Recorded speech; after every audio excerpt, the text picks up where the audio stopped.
Welcome to Illumina details. आप सभी का हमारे शो पर तहे दिल से स्वागत है। शर्मा जी के बेटे को 20 लाख का पैकेज मिला, आईटी में जॉब लगा तो लाइफ जिंगा लाला। ऐसी कई अनकही बातें आईटी के बारे में हम आए दिन कहते और सुनते रहते हैं। लेकिन आईटी सेक्टर में एक्चुअली जॉब्स की रियलिटी क्या है, फाइनेंशियल ग्रोथ क्या होती है, और रिसेंटली जो खौफ सबके दिलों में बैठा हुआ है, एआई एआई आईटी का एज अ मॉन्स्टर हम कह सकते हैं, ऐसी इमेज बनी पड़ी है लोगों के दिल में।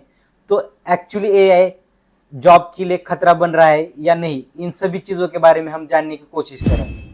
तो करियर स्कोप के सीरीज में ये है पॉडकास्ट नंबर 4। मैं हूं संतोष और आज के हमारे स्पेशल गेस्ट है QA engineer mister Sandesh Bane. So welcome to show sir. Thank you मुझे ये शो पे बुलाने के लिए।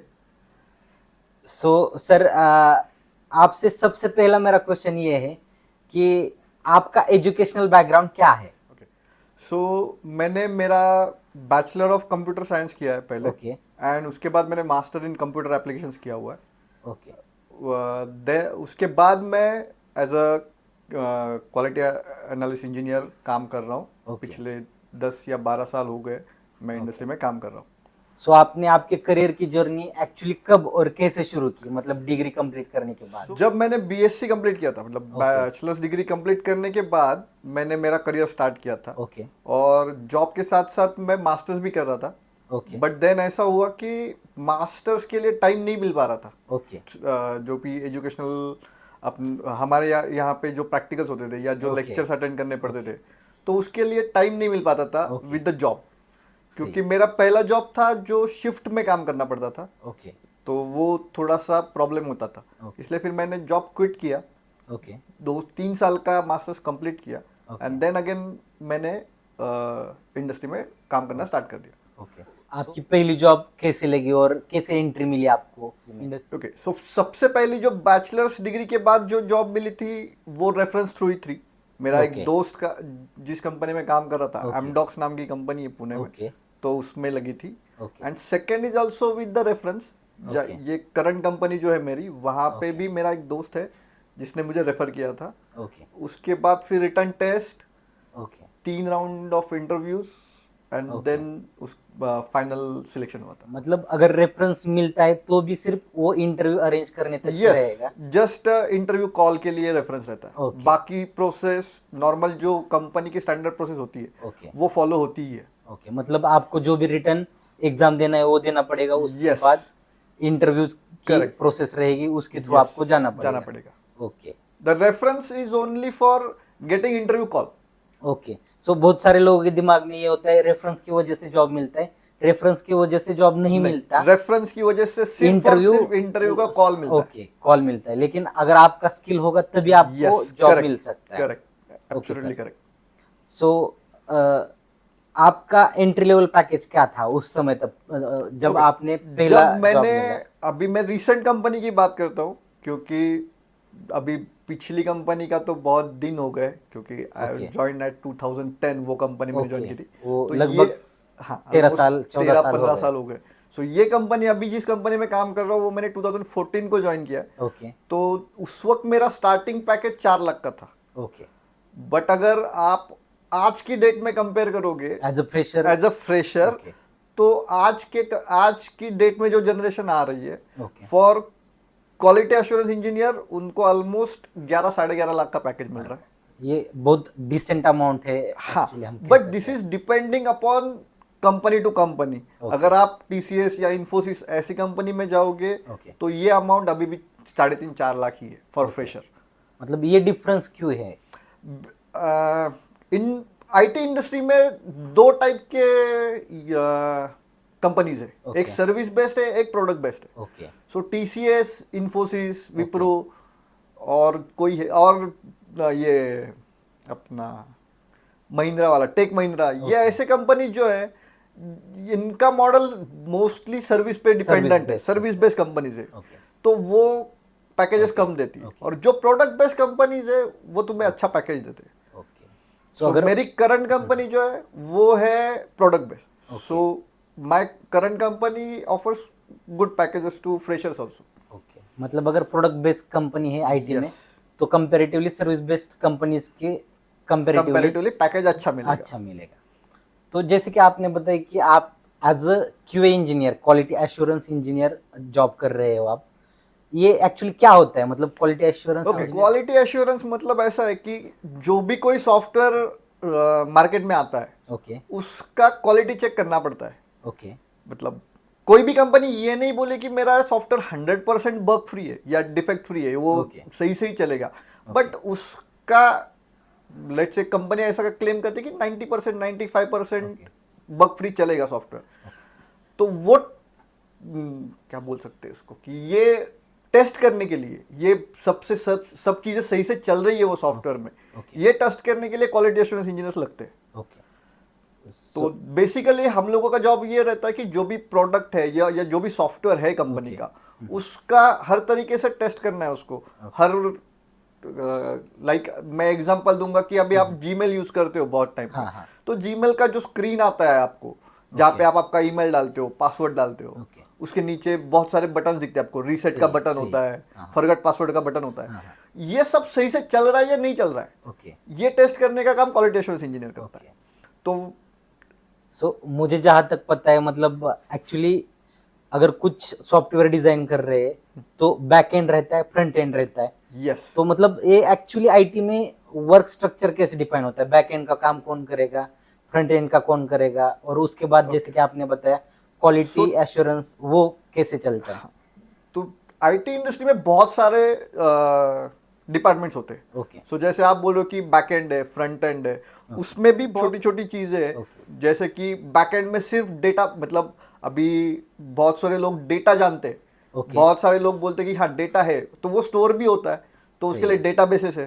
सो डेटाबेस हैंडल करने वाले लोग अलग होते हैं। उसके बाद वो डेटाबेस के साथ जो भी ऑपरेशन परफॉर्म करने हैं, उसकी टीम अलग होती है। फ्रंट एंड में भी दो चीजें कि बैक एंड से कम्युनिकेशन करना है, तो वो टीम अलग है। और जो आपको सामने दिखना है, जो यूजर को इंटरेक्ट करने के लिए जो इंटरफेस प्रोवाइड करना है, उसके लिए लोग अलग होते हैं। हर एक जो डिपार्टमेंट मैंने अभी बोला, दिस इज कॉल्ड, मतलब हम लोग उसको डेवलपमेंट टीम्स बोलेंगे, जो सॉफ्टवेयर डेवलप करेंगे। बट ये डेवलप किया हुआ सॉफ्टवेयर टेस्ट भी होना चाहिए, तो ये टेस्ट करने के लिए भी हर एक जगह पे टेस्टिंग की टीम होगी। That is nothing but the quality assurance.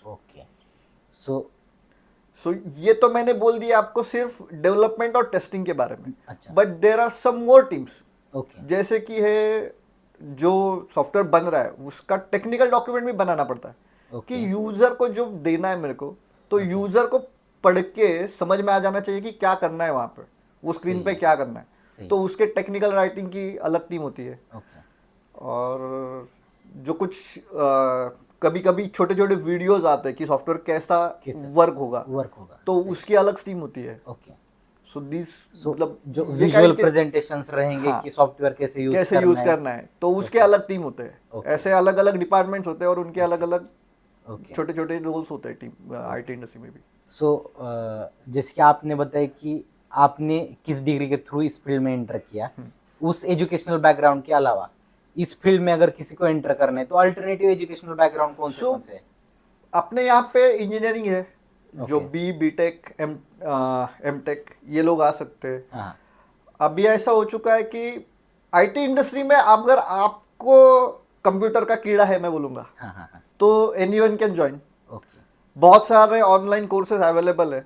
If you are good, आपको टेक्निकली वो समझ में आ रहा है कि वहाँ पे क्या चल रहा है, वो पढ़ के सीख के आप कोई भी, मतलब मैं बोलूंगा कि जिस बंदे ने आर्ट्स भी किया है, आर्ट्स में भी डिग्री है, तो वो बंदा भी आईटी ज्वाइन कर सकता है। सो मोस्टली मेरा यही क्वेश्चन था आपसे, मैं एक्चुअली यही क्वेश्चन पूछने वाला था कि जैसे कि आजकल बहुत सारे ऑनलाइन आईटी रिलेटेड कोर्सेज की मार्केटिंग होती रहती है और बोलते हैं कि ये कोर्स करो, नॉन टेक्निकल बैकग्राउंड वालों को भी आईटी में इस कोर्स के थ्रू जॉब मिलेगा। ये ट्रू है, बट मैंने बोला कि वो सामने वाले जो सीखना चाहता है, जो भी कोई आदमी है या बंदा है, तो उसमें लगाव चाहिए, या उसको हम लोग बोल सकते हैं कि उसको पैशन चाहिए उसकी उस चीज का।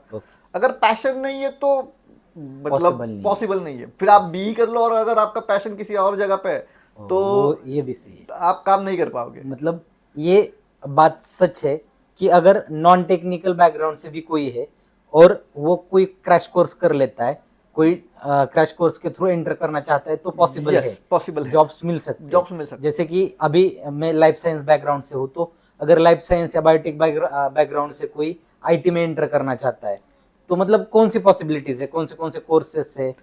सो बेसिकली सबसे पहले मैं तो बोलूंगा कि data data is more important to everyone. Okay, सब जगह पे डेटा पे ही काम चलता है। अगर आप सही। लाइफ साइंस में बैकग्राउंड से तो आपको सही। भी पता है कि डेटा है तो उसके ऊपर ही बाकी एनालिसिस होंगे। सही। तो आपको डेटा जहाँ पे स्टोर करना है, that is a database, okay. उसके बारे में थोड़ी बहुत जानकारी होनी चाहिए। ओके। अगर आप अभी लाइफ स्टाइल बैकग्राउंड से हो तो आपको एनालिसिस पता है, तो अभी डेटा एनालिटिक्स है, डेटा साइंस है, ऐसी चीजें करके आप लोग आ सकते हो। ओके, तो मतलब पॉसिबिलिटीज कितनी है? मतलब मान लो कि अगर इंटरव्यू के लिए एक टेक्निकल बैकग्राउंड से बंदा है, फ्रेशर है, और एक नॉन टेक्निकल बैकग्राउंड से जिसने कोई क्रैश कोर्स कर लिया है, वो दोनों इंटरव्यू के लिए आते हैं, तो मतलब प्रायोरिटी पर किसे कंसिडर किया जाएगा? जब आईटी इंडस्ट्री में इंटरव्यू होता है तो जो भी क्वेश्चंस पूछे जाते हैं उसका उस वक्त उसने क्या जवाब दिया है, okay, it depends on that आपका सिलेक्शन होगा। अच्छा, ऐसा मतलब कभी भी नहीं है कि बैकग्राउंड क्या है, अच्छा, मतलब ये नॉन टेक्निकल बैकग्राउंड से और टेक्निकल बैकग्राउंड से इसलिए आपको सिलेक्ट किया, ऐसा होगा नहीं। ओके, जो भी क्वेश्चंस आएंगे उसके राइट और रॉन्ग आंसर के ऊपर ही जजमेंट होगा। सो बेसिकली इंटरव्यू में आपका परफॉर्मेंस अगर अच्छा होगा, करेक्ट, और आप नॉन टेक्निकल बैकग्राउंड के थ्रू कोई क्रैश कोर्स करके आ रहे हो, तो भी पॉसिबिलिटीज है कि आपको वहां पर एंट्री मिल सकती है। यस, जैसे कि अभी हम मेरी कंपनी में जो मेरी पोजीशन है क्यू इंजीनियर, इस पोजीशन के लिए हम लोग 20 स्टूडेंट्स लेते हैं, but they are from electronics and telecommunication branch. Okay, all are not from computers Okay. B computers, okay, so there is difference. So ऐसे कुछ है नहीं कि इंजीनियरिंग में भी आईटी बैकग्राउंड से हाँ, नहीं है तो भी जॉब मिलता तो है, भी आप यस इस करेक्ट फील्ड में एंटर एंटर कर सकते हो। Okay, so everything is depend on आप इंटरव्यू में कैसे परफॉर्म करते हो। ओके, सो बेसिकली ओवरऑल जो भी है, टेक्निकली जो आपकी डिग्री रिक्वायर्ड है उसकी मतलब नेसेसिटी नहीं है कि ये डिग्री चाहिए तभी आपको जॉब Yes, मिलेगा। correct.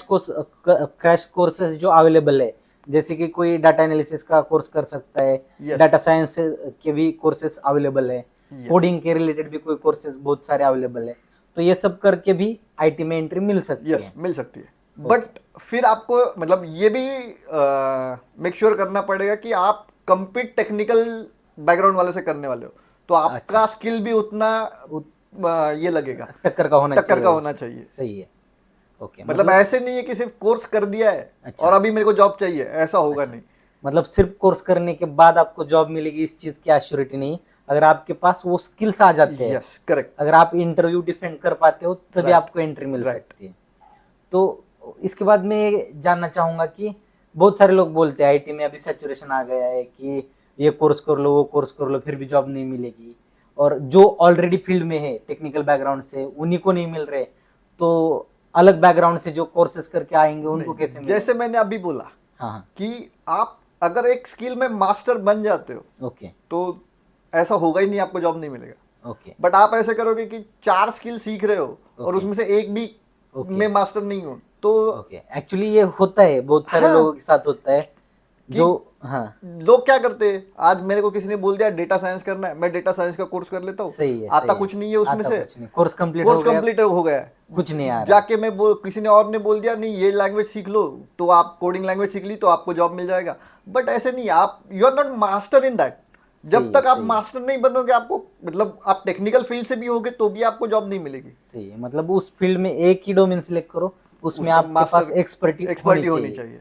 ओके, सो अभी रिसेंटली बहुत सारे ट्रेंड्स आ रहे हैं कि अभी आर्टिफिशियल इंटेलिजेंस बहुत तेजी से बढ़ रहा है और बहुत सारी चीजें एआई की वजह से ऑटोमेटेड हो रही है, तो इसके बारे में आप क्या कहना चाहोगे?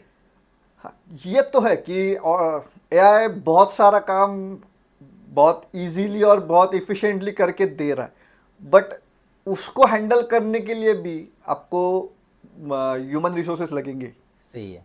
और that is AI, that is not, मतलब जैसे आप या हम सोच सकते हैं, वैसा वो अभी तक उतना पावरफुल है नहीं कि वो पूरा उतना सोच रहा है। उसको भी जैसे कोई भी गूगल कर रहा है, तो आप जैसे फ्रेज करोगे उसको क्वेश्चन, वैसे ही आपको आंसर मिलते हैं। सही है। एआई में भी ऑलमोस्ट वैसे ही है, ओके। क्योंकि जो भी है आप जब तक उसको करेक्ट फीड नहीं कर रहे हो तब तक आपको जो चाहिए वो आंसर नहीं आ रहा है। सही। तो मतलब और definitely it will make an impact on jobs, okay but ऐसे नहीं होगा कि 100% ही जॉब चले गए। ओके। रिसेंट सिचुएशन क्या है एआई की वजह से? मतलब कुछ जॉब्स अवेलेबल थे एक डोमेन में, नहीं, वो अभी कम ऐसी कुछ न्यूज़ है नहीं इंडस्ट्री में कि एआई की वजह से जॉब चला गया है। मतलब सोशल मीडिया पे बहुत सारे ऐसे ट्रेंड चलते रहते नहीं, हैं कि वो तो एआई अभी की वजह से, मतलब इवन ऑनलाइन कोर्सेज जो है आईटी के रिलेटेड, वो भी ऐसे मार्केटिंग करते हैं कि ये आपकी जॉब्स मतलब खत्म कर रहा है, आपको अगर सर्वाइव करना है तो ऐसे करो वैसे करो। सो ये अभी लोगों ने हवा बना के रखा हुआ है कि एआई है तो आपकी जॉब जाने वाली है। जैसे अच्छा। कि अभी मैं टेस्टिंग में हूँ, तो बीच में ऐसा था कि ऑटोमेशन टेस्टिंग बूम में था, तो लोग बोल रहे थे कि ऑटोमेशन टेस्टिंग की वजह से मैनुअल टेस्टर की जॉब चली जाएगी, बट ऐसा कुछ हुआ नहीं।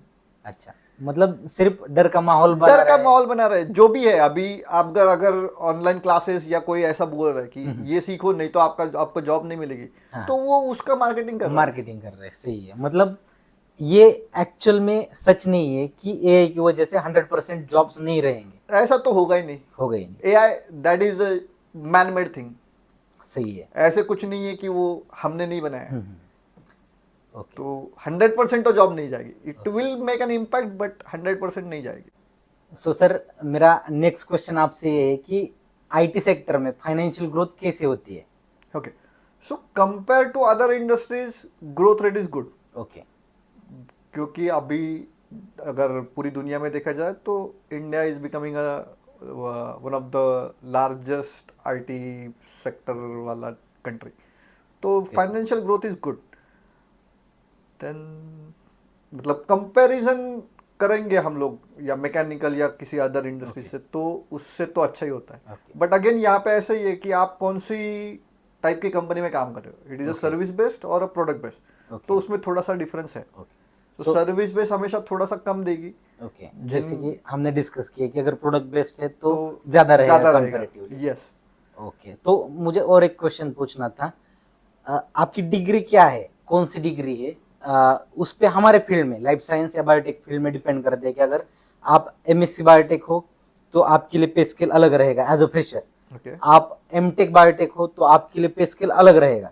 काम दोनों लोग एक ही करेंगे इंडस्ट्री में एंटर करने के बाद। एमटेक वाला बंदा और एमएससी बायोटेक वाला बंदा दोनों भी एक ही काम करेंगे, लेकिन पे स्केल अलग रहता है। तो ऐसे आईटी में होता है क्या? नहीं, हमारे यहाँ पे अगर एज अ फ्रेशर आप ज्वाइन कर रहे हो, ओके, तो मतलब 90% तो मैं बोलूंगा कि आपका पे स्केल सेम रहता है। Okay, 10% it depends again on your company, okay, कि उनका पॉलिसी क्या है। ओके, बट 90% तो एज अ फ्रेशर आपका ऑलमोस्ट सेम रहेगा, 1-2 लाख का डिफरेंस रह सकता है, बट ऑलमोस्ट वो तो सेम ही होगा। Okay. So as a fresher, जैसे कि आपने बताया कि एंट्री लेवल पर 10 LPA एक्सपेक्ट कर सकते हैं, तो मतलब 10 साल में फाइनेंशियल ग्रोथ क्या एक्सपेक्ट कर सकते हैं आईटी में आज के समय पर?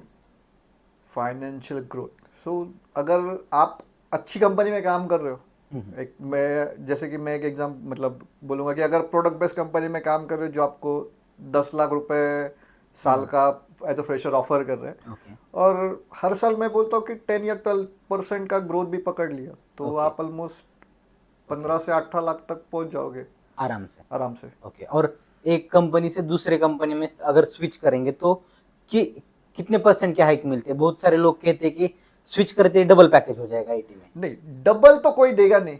वो डबल मिलेगा तभी, जैसे मैंने बोला था कि if you have a exceptional skill set, तो आपको मिल भी जाएगा। बट मतलब इंडस्ट्री में स्विच क्यों करते हैं हम लोग? एक तो पैकेज बढ़ा के लेना है, या सेकंड थिंग है कि आपका बॉस जो है वो टॉक्सिक है। सही है, वर्क कल्चर अच्छा नहीं होगा तो भी स्विच करेंगे।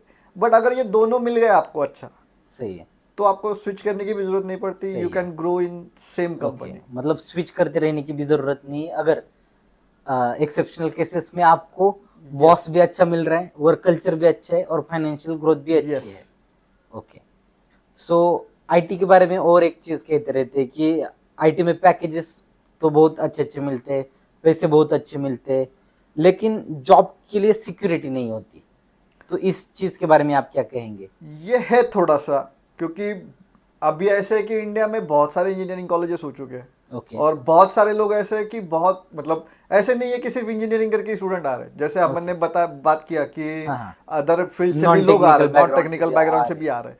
तो पॉपुलेशन की वजह से बहुत सारे रिसोर्सेस अवेलेबल हो जाते हैं। ओके और अगर मतलब आप ऐसे सोचो कि आप 5 साल पहले ज्वाइन किया इंडस्ट्री में और आपने लेटेस्ट ट्रेंड के साथ आपको अपडेट नहीं किया, तो डेफिनेटली कंपनी थोड़ा सोचेगी आपको रखने के लिए। ठीक, मतलब तो आपको डे बाय डे आपको अपडेट भी होना है विद द करंट टेक्नोलॉजी। खुद को अपग्रेड करते रहना पड़ेगा, जैसे स्किल्स आ रहे हैं जैसे स्किल से आ रहे हैं वो आपको सीख लेने पड़ेंगे। सो जैसे कि आपने बताया कि लगभग आपने 2013 के आसपास पहला जॉब ज्वाइन किया था, लगभग 13-14 इयर्स का आपका एक्सपीरियंस हो चुका है। तो आपने कोविड के पहले की भी वर्क कल्चर देखा है, जॉब सिचुएशंस देखी है, कोविड के बाद भी देखी है। तो इसके बारे में आप क्या बताना चाहोगे? कोविड के पहले क्या सिचुएशन था, कोविड के बाद क्या डिफरेंस आ गया? ओके, सो कोविड से पहले वीक में 5 दिन बारिश हो, धूप हो, कुछ भी हो, अच्छा ऑफिस जाना ही है। अच्छा, कंपलसरी ऑफिस जाना ही है, वर्क फ्रॉम ऑफिस ही था। Okay. सो 9-10 घंटे ऑफिस में करनी ही है। तब तक बहुत सारी कंपनीज ऐसी थी कि जो लैपटॉप प्रोवाइड नहीं कर रहे थे घर से काम करने के लिए। तो अगर क्लाइंट कॉल है या कि कोई और है तो रुकना भी पड़ रहा था, तो लेट भी हो जाते थे। अच्छा तो अभी ऐसे है कि कोविड के बाद ऑलमोस्ट सभी कंपनीज ने वर्क फ्रॉम होम दे दिया। और अभी भी कंपनी हाइब्रिड ही दे रहे। सो 2 दिन ऑफिस आ जाओ, 3 दिन घर से करो। और लैपटॉप अवेलेबल है। कस्टमर कॉल, लेट से अभी मुझे यूएस वाले कस्टमर के साथ कॉल लेना है, रात को लेट है, तो मुझे पहले ऑफिस में रुकना पड़ता था 10-12 बजे तक। अभी घर पे बैठ के मैं कॉल ले सकता हूँ। मतलब कोविड के बाद वर्क फ्लेक्सिबिलिटी ज्यादा बढ़ गई है। यस, बट इसका एक डिसएडवांटेज ये भी हो चुका है कि अभी आप मतलब पहले ऐसे था कि 9 घंटे ही काम करना पड़ता था, अभी वो 24/7 हो चुका है। जैसे कॉल आ जाए तो आपको करना ही पड़ता, कोई बहाना अटेंड तो करना ही पड़ेगा। तो ये मतलब प्रोज और कॉन्स दोनों भी है। बट हाँ, आपको फैमिली के साथ थोड़ा एक्स्ट्रा टाइम मिल सकता है। तो फाइनेंशियल कंडीशंस में मतलब एज विथ रिस्पेक्ट टू हम कह सकते हैं packages before Covid after Covid क्या डिफरेंस आया है? नहीं, मुझे लगता है कि पैकेजेस उतने ही रहे, क्योंकि ऐसा कुछ है नहीं। मोस्ट प्रोबेबली कोविड के टाइम पे ही वो 2 साल ही कुछ कंपनीज ने पैकेजेस कम कर दिए, but now again they match with the market rate. Okay, मतलब अभी पैकेजेस नॉर्मल रेट अच्छे खासे चल रहे हैं। अच्छा, सही है। तो ये तो हो गई सब बातें फाइनेंशियल ग्रोथ के बारे में। तो आपसे मुझे एक क्वेश्चन पूछना था। आपका ओवरऑल 13 ईयर का एक्सपीरियंस है, आज के कंडीशन में अगर एज अ फ्रेशर कोई स्टूडेंट्स आईटी में एंटर करना चाहते हैं और खुद का करियर आईटी में बनाना चाहते हैं, तो आपके क्या सजेशंस रहेंगे? कोई भी एक स्किल अच्छा से पकड़ लो। ओके जैसे कि टेस्टिंग हो तो टेस्टिंग, अगर डेवलपमेंट में जाना है तो कोई भी अच्छी एक लैंग्वेज, या अभी डेटा साइंस या डेटा एनालिटिक्स ऐसी चीजें आ चुकी है। तो कोई भी एक टॉपिक पकड़ के उसके पूरे स्किल्स आपको आने चाहिए। You need to be master in that skill. Okay, so मतलब एक डोमेन पर आपकी एक्सपर्टी होनी चाहिए। सो सर, आपने आपके एक्सपीरियंस के थ्रू जो भी इंफॉर्मेशन हमारे साथ शेयर की, इससे डेफिनेटली बहुत सारे डाउट्स या मिसकंसेप्शन जो स्टूडेंट्स के दिमाग में या फिर जो भी जॉब प्रोफेशनल है उनके दिमाग में भी रहते, वो डेफिनेटली क्लियर होंगे। और इससे एज अ फ्रेशर अगर कोई एंटर कर रहा है तो उसको मोटिवेशन मिलेगा। जैसे कि आपने बताया, अगर आपके पास स्किल्स अच्छे से है, एक्सपर्टी है, तो आपके लिए जॉब्स है। मतलब ऐसे कुछ नहीं कि जॉब्स नहीं मिल रहे, एआई की वजह से भी मतलब कुछ खतरा बन रहा है, ऐसी भी कोई बात नहीं है। जॉब्स तो रहेंगे, थोड़ा परसेंटेज इधर उधर हो सकता है, लेकिन अगर आपके पास एक्सपर्टी है तो जॉब रहेंगे। यस। सो इस इंफॉर्मेशन से डेफिनेटली सभी की हेल्प हो जाएगी। आपने आपका कीमती समय हमें दिया और आपका एक्सपीरियंस हमारे साथ शेयर किया, इसके लिए तहे दिल से मैं शुक्रिया कहना चाहूँगा सर आपसे। और हमारी तरफ से एक छोटा सा गिफ्ट आपको। So sir, again thank you for giving your time. अगर आपको ये वीडियो पसंद आई तो वीडियो को लाइक कीजिए और अगर कोई टेक्निकल या फिर नॉन टेक्निकल बैकग्राउंड से आईटी फील्ड में करियर बनाना चाहता है तो उसके साथ ये वीडियो शेयर कीजिए। मिलते हैं नेक्स्ट वीडियो में। Thank you.